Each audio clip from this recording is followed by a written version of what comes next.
Hello అండి, నా పేరు డాక్టర్ స్ఫూర్తి, fertility consultant, 49 hospital, Kukatpally branch. So ఈరోజు యానోవ్యులేటరీ ఇన్ఫర్టిలిటీ అనే టాపిక్ గురించి డిస్కస్ చేద్దామండి. యానోవ్యులేటరీ ఇన్ఫర్టిలిటీ అంటే ఏంటి అని చూస్తే, ఎగ్ రిలీజ్ అవ్వకపోవడం, అండం అనేది విడుదల అవ్వదు ప్రతి నెల. సో ఇది ఒక 30% అంటే ఇన్ఫర్టిలిటీ సమస్యతో బాధపడే వాళ్ళు ఒక 30% మందిలో ఈ ప్రాబ్లం చూస్తుంటాం. ఇది ఎందుకు అవుతుంది అనే దాని గురించి మాట్లాడే ముందు ఫస్ట్ అసలు ఎగ్ పెరగడానికి కావాల్సిన హార్మోన్స్ గురించి మాట్లాడతాం. సో FSH, LH అండ్ ఈస్ట్రడియోల్ అనే హార్మోన్స్ కరెక్ట్ లెవెల్లో, అది బ్రెయిన్ నుంచి వచ్చే హార్మోన్స్ కరెక్ట్ గా పనిచేసి ఓవరీ మీద దాని నుంచి వచ్చే హార్మోన్స్ ద్వారా ఈ ఎగ్ అనేది రిలీజ్ అవుతుంది. దానికి సహాయపడే హార్మోన్స్ లో చూసుకుంటే థైరాయిడ్, TSH అండ్ ప్రొలాక్టిన్ అనే హార్మోన్ అండ్ అడ్రినల్ కార్టిజోల్ అనే హార్మోన్, ఇవన్నీ హార్మోన్స్ అనేవి దీనికి యాడ్ అయ్యి కరెక్ట్ లెవెల్లో పనిచేస్తేనే ఈ యాక్సిస్ అనేది కరెక్ట్ గా పనిచేసి ఎగ్ అనేది రిలీజ్ అవుతుంది. సో ఒకవేళ ఏ హార్మోన్ అయినా సరిగ్గా పనిచేయకపోతే వాళ్ళకి ఈ ప్రాబ్లం అనేది అంటే ఎగ్ పెరగడం, ఎగ్ రిలీజ్ అవ్వడంలో ఇష్యూ చూస్తుంటాం. సో నార్మల్ గా కాజెస్ లాగా చూసుకున్నట్టయితే ఫస్ట్ కాజ్ అంటే చాలా కామన్ గా చూసే కాజ్ PCOD అని చెప్తామండి. సో PCOD ఏంటంటే వీళ్ళలో ఎగ్స్ అనేవి చాలా ఎక్కువ ఉంటాయి, కానీ హార్మోన్స్ అనేవి సరిగ్గా పనిచేయవు. అండ్ మగవాళ్ళలో ఉండే హార్మోన్స్ అనేవి ఎక్కువ ఉంటాయి, అంటే ఆండ్రోజన్ హార్మోన్స్ అంటాం. ఈ హార్మోన్స్ ఎక్కువ ఉండడం వల్ల ఎగ్స్ అనేవి అలా చిన్నగానే ఉండి అవి పెరగనివ్వదు. సో అది పెరిగి రిలీజ్ అవ్వడం దీనిలో చూస్తుంటాం, అవ్వకపోవడం. సో దాని వల్ల వాళ్ళకి ఈ ఇన్ఫర్టిలిటీ సమస్య అనేది వస్తుంటుంది. అండ్ అది కాకుండా ఇంకొక కామన్ కాజ్ థైరాయిడ్ ప్రాబ్లం అనమాట. సో ఎవరికైతే హైపో ఆర్ హైపర్ థైరాయిడిజం అని అంటాము. సో థైరాయిడ్ హార్మోన్ అనేది తక్కువగా ప్రొడ్యూస్ అయినా లేదంటే చాలా ఎక్కువగా ప్రొడ్యూస్ అయినా ఈ ఎగ్ సరిగ్గా పెరగడం అండ్ రిలీజ్ అవ్వడంలో అది ఆపుతుంది అనమాట. అలా కాకుండా హైపర్ ప్రొలాక్టినీమియా అని అంటాము. సో ప్రొలాక్టిన్ అనే హార్మోన్ చాలా ఎక్కువగా ఉన్న ఎగ్ని పెరగనివ్వదండి అండ్ అండంని విడుదలయ్యేలాగా చేయడం. సో అలా ఇష్యూస్ ఏమన్నా ఉన్నాయని చూసుకోవడం చాలా ఇంపార్టెంట్.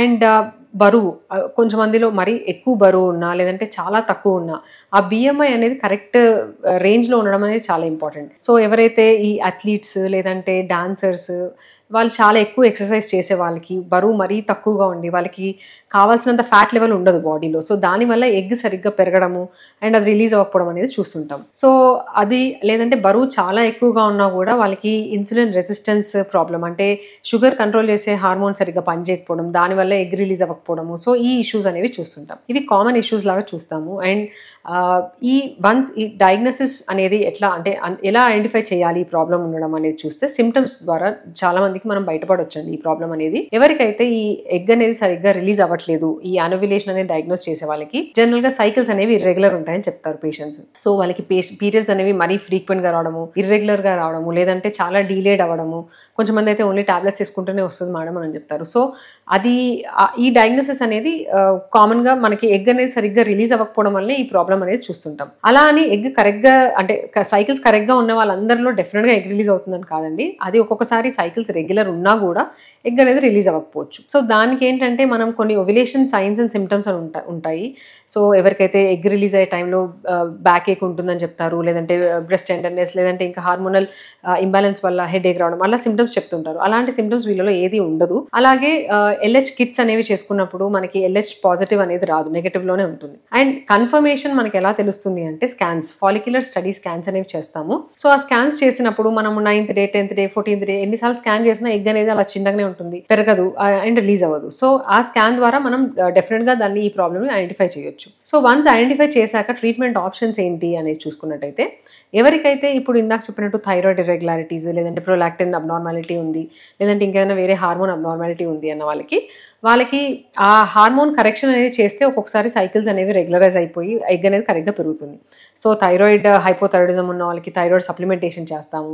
హైపర్ ప్రొలాక్టినీమియా అన్న వాళ్ళకి ప్రొలాక్టిన్ అనే క్యాబర్గోలిన్ అనే టాబ్లెట్ ఉంటుంది, ఆ టాబ్లెట్ ఇస్తుంటే అది నార్మల్ అయిపోయి వాళ్ళకి సైకిల్స్ అనేవి రెగ్యులర్ అవ్వడం కూడా చూస్తుంటాం. అలా కాకుండా లైఫ్ స్టైల్ చేంజెస్, బరువు మరీ ఎక్కువ ఉన్నా చాలా తక్కువ ఉన్నా వాళ్ళు కరెక్ట్ BMIకి రావడానికి లైఫ్ స్టైల్ చేంజెస్ అనేవి అడ్వైస్ చేస్తాము. రెగ్యులర్గా బ్యాలెన్స్ డైట్ తీసుకోవడము, జంక్ ఫుడ్ అవాయిడ్ చేయడము, బరువు ఎక్కువ ఉన్న వాళ్ళకి డైలీ ఎక్సర్సైజ్ చేయమని చెప్తుంటాము, యాక్టివ్ లైఫ్ స్టైల్ అని చెప్తుంటాం. సో ఇవన్నీ అయిన తర్వాత కూడా ఒకవేళ ఎగ్ అనేది కరెక్ట్గా రిలీజ్ అవ్వకపోతే అప్పుడు డ్రగ్స్ అంటే ఓవ్యులేషన్ ఇండక్షన్ మెడిసిన్స్ ఉంటాయండి, అవి చెప్తాం. సో ఈ ఓవ్యులేషన్ ఇండక్షన్ టాబ్లెట్స్ ద్వారా రకరకాల టాబ్లెట్స్ ఉంటాయి. దానిలో ఏంటంటే ఎగ్ని పెరగడానికి అది యూస్ చేస్తాం. సో బాడీలో నార్మల్గా హార్మోన్స్ అనేవి కరెక్ట్గా పనిచేయనప్పుడు మనం బయట నుంచి సపోర్టివ్గా ఇస్తుంటాము. దానివల్ల ఎగ్స్ అనేవి జనరల్గా చాలా మందికి పెరుగుతాయి. ఒకవేళ టాబ్లెట్స్తో కూడా రెస్పాన్స్ రావట్లేదు అనే వాళ్ళకి గోనాడోట్రోపిన్ హార్మోనల్ ఇంజెక్షన్స్ కూడా ఉంటాయండి.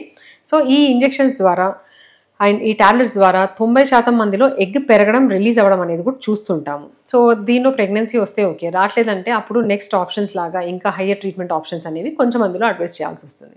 సో ఇదండి. ఇంకా ఈ టాపిక్ గురించి మీకు ఏమైనా డౌట్స్ ఉంటే మమ్మల్ని సంప్రదించవచ్చు. Thank you.